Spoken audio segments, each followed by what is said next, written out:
Guys எல்லாருக்கும் வணக்கம். Welcome to my channel. இன்றைக்கி எங்கே போயிருக்கோன்னா நர்சரிக்கு போகலாம். வீட்டுக்கெலாம் கொஞ்சம் செடி வாங்க வேண்டியது இருந்துச்சு. சரி நர்சரிக்கு போகலான்ட்டு போயிட்டுருந்தோம். பார்த்திங்கன்னா போகிறப்ப எடுத்த வீடியோ தான் அது. திண்டுக்கல் பைபாஸில் போயிட்டுருந்தோம். சரின்ட்டு போயிட்டுருக்கையில் அந்த மலைக்கோட்டை, திண்டுக்கல் மலைக்கோட்டை கிராஸ் ஆச்சு. அது எடுக்கலான்னு பார்த்தேன், குழப்பி விட்டுருச்சு. சரின்ட்டு ஒரு வழியாக நர்சரிக்கு வந்தாச்சு. நர்சரிக்கு பார்த்திங்கன்னா நிறைய ஆஃபர்ஸ்லாம் வச்சுருந்தாங்க. இது பழனி பைபாஸில் தான் இருக்குது. நிறைய செடிகள், போன் பிளானட்டுன்னு சொல்லிட்டு இதெல்லாம் சூப்பராக இருந்துச்சு. பார்த்திங்கன்னா சூப்பராக இருக்குது. அப்புறம் மணி பிளான்ட்டு, அப்புறம் அல்லிப்பூ, அப்புறம் இந்த போன் அப்புறங்க எவ்வளோ சூப்பராக இருக்குது. ரொம்ப போன் மாதிரியே இருக்குது இந்த செடி. நிறைய பூச்செடிங்கள்லாம் நிறையா வச்சுருந்தாங்க. மணி பிளான்ட்டாக நிறையா பதியம் போட்டு வச்சுருந்தாங்க. நாங்கள் வாங்க போனது சும்மா வீட்டுக்கு முன்னாடி அழகு வைக்கலாம். அப்புறம் ரோஸ் செடியெலாம் கொஞ்சம் வாங்க வேண்டியது இருந்துச்சு. அதையும் போய் வாங்கிட்டு பார்த்திங்கன்னா அங்கேயே கொஞ்சம் நேரம் நிறைய டைம் ஸ்பெண்ட் பண்ணிட்டு நிறைய செடிங்கள்லாம் இருந்துச்சு. நிறைய புது செடிங்களாக இருந்துச்சு. நீங்களும் திண்டுக்கலாக இருந்தால் நீங்களும் போய் பாருங்கள். பழனி பைபாஸ் பெட்ரோல் பங்க் அப்படி இருக்குது.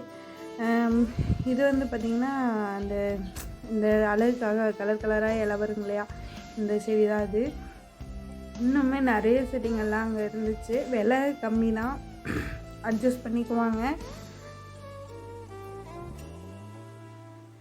பார்த்திங்கன்னா தெரியும் எவ்வளோ சூப்பராக இருக்குது. இந்த செடி நான் வாங்கலான்னு பார்த்தேன், ஆல்ரெடி இருந்துச்சு, அதனால் வாங்கலை.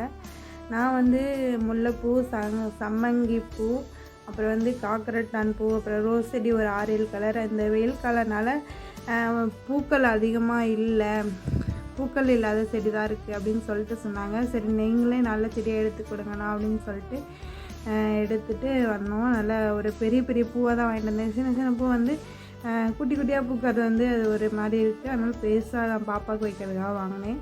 ஆல்ரெடி வச்சிருந்த செடியெல்லாம் ஒரு மாதிரி ஆகிருச்சு இந்த வெயில்னால். சரி இருக்கிற செடியாவது பத்திரம் பண்ணுவோன்ட்டு பத்திரம் பண்ணிவிட்டு வாங்கிட்டு கிளம்பிட்டோம். அப்புறம் வர வழியில் ஒரு கடையில் பிரியாணி சாப்பிட்டுட்டு கலக்கி ஆம்லேட் அதெல்லாம் அப்புறம் சாப்பிட்டு, இதுதான் எங்கள் ஊர். ஃபுல்லாக மலை தான், சுற்றிலையும் மலை, நடுவாண்டி வீடு.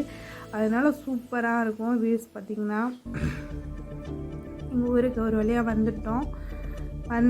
பார்த்திங்கன்னா எங்கள் பாப்பா வேறு தலை குறுக்க விட்டுக்கிட்டே இருந்தால். பார்த்திங்கன்னா எவ்வளோ சூப்பராக நேச்சர்லாம் இருக்குது.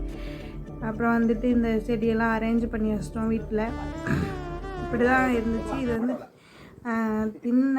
திண்ணைக்கு முன்னாடி இதெல்லாம் வைக்கணும் அப்படின்னு சொல்லிட்டு சொன்ன. இது மணி பிளான்ட். இதுதான் நாங்கள் வாங்கின செடி. இந்த செடி தான் சொன்னேன் கலராக. இது நாங்கள் ஆல்ரெடி வச்சுருக்க மணி பிளான்ட்டு. இதுதான் நாங்கள் ரோஸ். என்னோடய வீடியோ பிடிச்சிருந்தா லைக் பண்ணுங்கள், ஷேர் பண்ணுங்கள், சப்ஸ்கிரைப் பண்ணுங்கள். பாய்.